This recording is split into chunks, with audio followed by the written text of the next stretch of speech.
ఈ రోజు సుదీర్ఘంగా హైకోర్టులో 42% రిజర్వేషన్లకు సంబంధించి వాదనలు కొనసాగుతున్నాయి. లంచ్ బ్రేక్ తర్వాత కూడా పిటిషనర్ల తరపు మరిన్ని వాదనలు వింది కోర్టు. ఎస్ఈసీ ఇచ్చిన ఎలక్షన్ షెడ్యూల్లో జియో నెంబర్ 9 ని ప్రస్తావించిందని అడ్వకేట్ అన్నారు.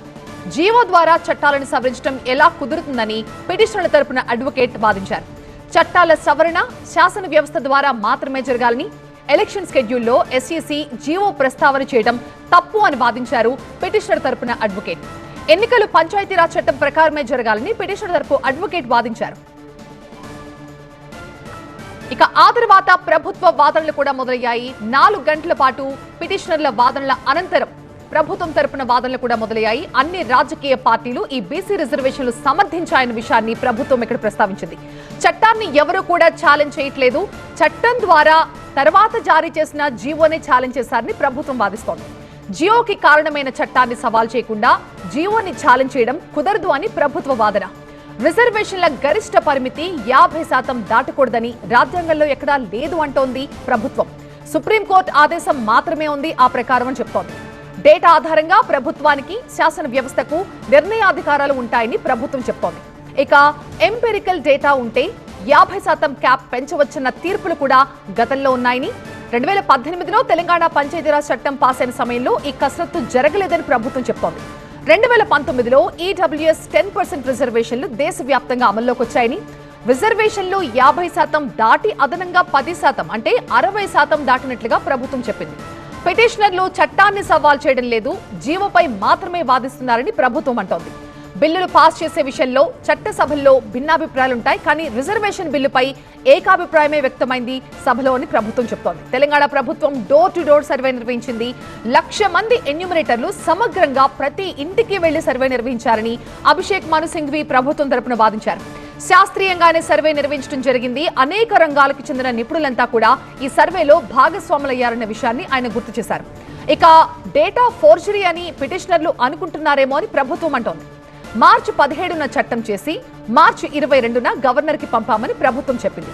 తమిళనాడు, వెస్ట్ బెంగాల్, పంజాబ్ లో కూడా ఇలానే సంవత్సరాల కొద్దీ బిల్లు గవర్నర్ దగ్గర పెండింగ్ లో పెట్టారని, ఆర్టికల్ 200ని గవర్నర్లు దుర్వినియోగం చేస్తున్నారని ప్రభుత్వం తరపున అభిషేక్ మను సింఘ్వి వాదించారు. తమిళనాడులో ఒక బిల్లు 5 ఏళ్ల పాటు గవర్నర్ వద్దే ఉండిపోయిన విషయాన్ని కూడా ఆయన ఈ సందర్భంగా ప్రస్తావించారు. ఇక ఆ తర్వాత జడ్జి కూడా కొన్ని ప్రశ్నలు సంధించారు. గవర్నర్ బిల్లుని ఆమోదించలేదు కాబట్టి బిల్లుకి ఆమోదం లభించినట్టుగా భావిస్తున్న ప్రభుత్వమే నోటిఫై చేసిందా అని జడ్జి ప్రశ్నించారు. అలాగే ఎక్స్ట్రా ఆర్డినరీ గజెట్ లోనే నోటిఫై చేసినప్పుడు మాత్రమే దాన్ని చట్టంగా పరిగణించగలం కదా అని కూడా జడ్జి ప్రశ్నించారు. ఇక బిల్లులో తీసుకొచ్చిన సవరణల్నే తర్వాత ఆర్డినెన్స్ రూపంలో ఇచ్చారా? కమిషన్ డేటాని పబ్లిష్ చేయాల్సిన అవసరం లేదా అని జడ్జి ప్రశ్నించారు.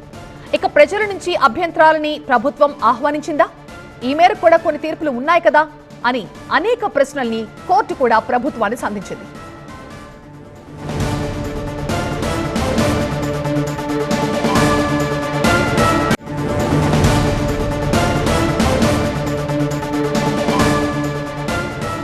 ఇవాళ సుదీర్ఘంగా తెలంగాణ హైకోర్టులో 42% బీసీ రిజర్వేషన్లపై వాదనలు కొనసాగుతున్నాయి. ఇప్పటికే పిటిషనర్ల తరపున వాదనలన్నీ కూడా విన్న కోర్టు లంచ్ బ్రేక్ తర్వాత కూడా మరిన్ని పిటిషనర్ల తరపున వాదనలు వింది. ఎస్ఈసీ ఇచ్చిన ఎలక్షన్ షెడ్యూల్లో జియో నెంబర్ 9 ని ప్రస్తావించిందన్న విషయాన్ని అడ్వకేట్ ఈ సందర్భంగా కోర్టు దృష్టికి తెచ్చారు. జియో ద్వారా చట్టాలను సవరించడం ఎలా కుదురుతుంది అని అడ్వకేట్ ప్రశ్నించారు. చట్టాల సవరణ కేవలం శాసన వ్యవస్థ ద్వారా మాత్రమే జరగాలని, ఎలక్షన్ షెడ్యూల్లో ఎస్ఈసీ జియో ప్రస్తావన చేయడం తప్పు అని పిటిషనర్ తరపు న్యాయవాది వాదించారు. ఎన్నికలు పంచాయతీరాజ్ చట్టం ప్రకారమే జరగాలని పిటిషనర్ తరపున అడ్వకేట్ వాదించారు. ఇక ప్రభుత్వ వాదనలు మొదలైన తర్వాత అన్ని రాజకీయ పార్టీలు కూడా బీసీ రిజర్వేషన్లు సమర్థించాయనే విషయాన్ని ప్రభుత్వం నొక్కి చెప్పింది. చట్టాన్ని ఎవరూ కూడా ఛాలెంజ్ చేయలేదు, చట్టం ద్వారా తర్వాత జారీ చేసిన జియోనే ఛాలెంజ్ చేస్తున్నారని ప్రభుత్వం చెప్తోంది. ఇక జియోకి కారణమైన చట్టాన్ని సవాల్ చేయకుండా జియోని ఛాలెంజ్ చేయడం కుదరదు అని చెప్తోంది ప్రభుత్వం. అలాగే రిజర్వేషన్ల గరిష్ట పరిమితి 50% దాటకూడదని రాజ్యాంగంలో ఎక్కడా లేదు అనే అంశాన్ని ఇక్కడ చాలా స్పెషల్ గా మెన్షన్ చేశారు. కేవలం ఈ విషయంలో సుప్రీంకోర్టు ఆదేశం మాత్రమే ఉందని ప్రభుత్వం చెప్తోంది. ఇక డేటా ఆధారంగా ప్రభుత్వానికి శాసన వ్యవస్థకు నిర్ణయాధికారం కూడా ఉంటుందని, ఎంపిరికల్ డేటా ఉంటే 50% క్యాప్ పెంచవచ్చని గతంలో కొన్ని తీర్పులున్న విషయాన్ని కూడా ప్రభుత్వం ఇక్కడ మెన్షన్ చేసింది. 2018లో తెలంగాణ పంచాయతీరాజ్ చట్టం పాస్ అయిన సమయంలో ఈ కసరత్తు జరగలేదని చెప్తోంది ప్రభుత్వం. 2019లో ఈడబ్ల్యూఎస్ 10% రిజర్వేషన్లు దేశవ్యాప్తంగా అమల్లోకి వచ్చాయని, రిజర్వేషన్లు 50% దాటి అదనంగా మరొక 10% అంటే మొత్తం 60% దాటాయని, పిటిషనర్లు చట్టాన్ని సవాల్ చేయడం లేదు, ఇక్కడ జీవోపై మాత్రమే వాదిస్తున్నారని ప్రభుత్వం తరపున అభిషేక్ మను సింఘ్వి వాదించారు. ఇక బిల్లులు పాస్ చేసే విషయంలో చట్టసభల్లో అనేక భిన్నాభిప్రాయాలుంటాయి, కానీ ఈ రిజర్వేషన్ బిల్లుపై మాత్రం చట్టసభలో ఏకాభిప్రాయమే వ్యక్తమైందని ప్రభుత్వం చెప్పింది. తెలంగాణ ప్రభుత్వం డోర్ టు డోర్ సర్వే నిర్వహించింది. 1,00,000 మంది ఎన్యూమరేటర్లు సమగ్రంగా ఇక్కడ సర్వేలో పాల్గొన్నారని సింఘ్వి వాదించారు. శాస్త్రీయంగానే సర్వే నిర్వహించడం జరిగిందని, అనేక రంగాలకు చెందిన నిపుణులంతా కూడా ఈ సర్వేలో భాగస్వాములయ్యారని ప్రభుత్వం చెప్తోంది. ఇక డేటా ఫోర్జరీ అని పిటిషనర్లు అనుకుంటున్నారేమో అని కూడా ప్రభుత్వం చెప్తోంది. మార్చి 17న చట్టం చేసి మార్చి 22న గవర్నర్ కి పంపించామని ప్రభుత్వం చెప్పింది. తమిళనాడు, వెస్ట్ బెంగాల్, పంజాబ్లో కూడా ఇలానే సంవత్సరాల కొద్దీ బిల్లులు గవర్నర్లు పెండింగ్ లో పెట్టేశారని, ఆర్టికల్ 200ని గవర్నర్లు దుర్వినియోగం చేస్తున్నారని అభిషేక్ మను సింఘ్వి కోర్టుకు తెలిపారు. తమిళనాడులో అయితే ఒక బిల్లుని గవర్నర్ 5 ఏళ్ల పాటు ఆయన దగ్గరే ఉంచుకున్న విషయాన్ని కూడా గుర్తు చేశారు.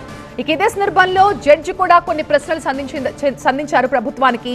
గవర్నర్ బిల్లును ఆమోదించలేదు కాబట్టి బిల్లుకి ఆమోదం లభించినట్టుగా భావిస్తూ ప్రభుత్వం నోటిఫై చేసిందా అని ప్రశ్నించింది. అలాగే ఎక్స్ట్రా ఆర్డినరీ గజెట్ లోనే నోటిఫై చేసినప్పుడు మాత్రమే దాన్ని చట్టంగా పరిగణించగలం కదా అని కూడా జడ్జి ప్రశ్నించారు.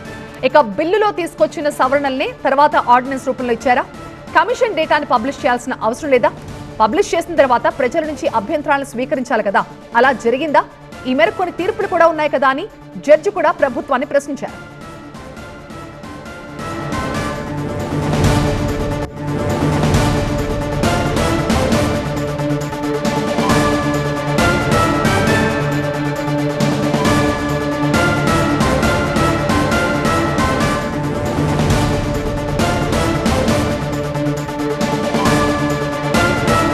ప్రభుత్వం తరపున వాదనలు వినిపించారు. చట్టం ఆధారంగా జారీ చేసిన జీవోని మాత్రమే ఇప్పుడు పిటిషనర్లు ఛాలెంజ్ చేసినట్లుగా అభిషేక్ మను సింఘ్వి కోర్టుకు తెలిపారు. రిజర్వేషన్ల పరిమితి 50% దాటకూడదు అనేది రాజ్యాంగంలో ఎక్కడా కూడా లేదు, కేవలం సుప్రీంకోర్టు మాత్రమే ఈ విషయాన్ని చెప్పిందని, రాజ్యాంగంలో ఎక్కడా కూడా ఈ మేరకు మెన్షన్ చేయలేదనే విషయాన్ని ఆయన కోర్టు దృష్టికి తీసుకొచ్చారు. డేటా ఆధారంగా ప్రభుత్వానికి, శాసన వ్యవస్థకు తగిన నిర్ణయం తీసుకునే అధికారం ఉంటుంది అనేది సింఘ్వి వాదనగా ఇక్కడ అర్థమవుతోంది. ఇక 2019లో 10% ఈడబ్ల్యూఎస్ రిజర్వేషన్లు అమల్లోకి వచ్చిన విషయాన్ని కూడా ఆయన ప్రస్తావించారు. ఈడబ్ల్యూఎస్ తో రిజర్వేషన్లు 50%కి ఇంకో 10% కలిపి మొత్తం 60%కి చేరుకున్నాయని, ఇక గవర్నర్ కి ఈ బీసీ బిల్లు పంపించి 6 నెలలు అవుతున్నట్టుగా తెలుస్తోంది. 6 నెలల పాటు గవర్నర్ ఎలాంటి నిర్ణయం తీసుకోలేదనే విషయాన్ని కూడా కోర్టు దృష్టికి తీసుకొచ్చారు అభిషేక్ మను సింఘ్వి. కేవలం చట్టం ఆధారంగా జారీ చేసిన జీవో పైనే ఈ పిటిషనర్లంతా కూడా అభ్యంతరాలు చెప్తున్నారు, అంతే తప్ప దీని మీద ఎలాంటి అభ్యంతరాలు లేవు. ఎందుకంటే చట్టసభలో అన్ని పార్టీలు కూడా దీనికి ఓకే చెప్పాయని చెప్తున్నారు. అండ్ తెలంగాణ సర్కారు కూడా డోర్ టు డోర్ వెళ్లి మరీ సర్వే చేశారు. 1,00,000 మంది ఎన్యూమరేటర్లు ఈ సర్వేలో పాల్గొన్నారు. అంతా శాస్త్రీయంగానే జరిగింది. సర్వే డేటాని హైకోర్టుకు కూడా సమర్పించింది ప్రభుత్వం. ఈ విషయాన్ని కూడా అభిషేక్ మను సింఘ్వి చెప్పుకొచ్చారు. ప్రతిదీ కూడా రాజ్యాంగంలో రాసి ఉండదు, రాజ్యాంగ స్ఫూర్తిని అనుసరించి కూడా పాలసీలు ఉంటాయని సింఘ్వి కోర్టు దృష్టికి తీసుకొచ్చారు.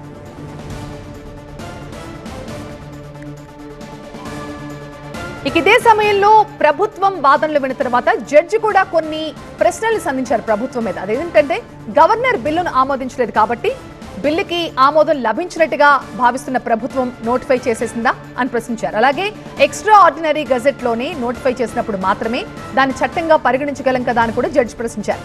ఇక బిల్లుల్లో తీసుకొచ్చిన సవరణలని ఆ తర్వాత ఆర్డినెన్స్ రూపంలో ఇచ్చారా? కమిషన్ డేటాను పబ్లిష్ చేయాల్సిన అవసరం లేదా? ప్రజల నుంచి అభ్యంతరాలను ఆహ్వానించిందా? ఈ మేరకు కొన్ని తీర్పులు కూడా ఉన్నాయి కదా అనే విషయాన్ని కోర్టు కూడా ప్రభుత్వానికి కొన్ని ప్రశ్నల రూపంలో సంధించింది.